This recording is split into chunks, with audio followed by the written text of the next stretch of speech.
Now, we don't have a separate lecture in corporate governance. Perhaps we should.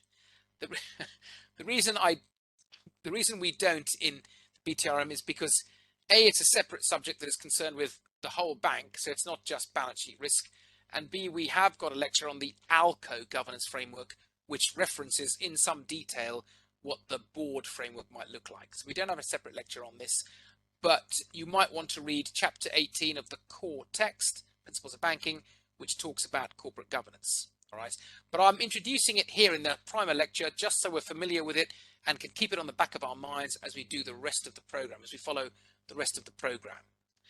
And I should say, to start with, first, there's more than one way to organize the operating model. Yep, absolutely.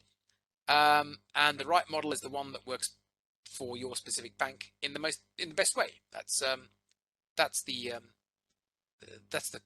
main rule, I would say. There's more than one way to do this, and we should look for the one that's most appropriate for our institution. Here's an extract from the core text. Board structure. There's more than one model. Unitary board is common in what one might loosely call Anglo-Saxon companies, UK, North America. The unitary board structure, you've got a board with a non-executive chair, non-executive directors, and executive directors headed by the CEO.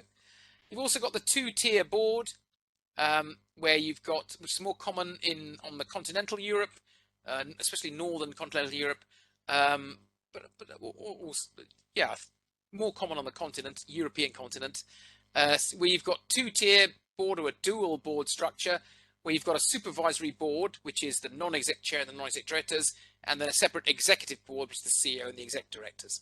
And then you might have a mixed system or a hybrid system where you've got the chairman and the CEO both being members of the non-exec and the exec board.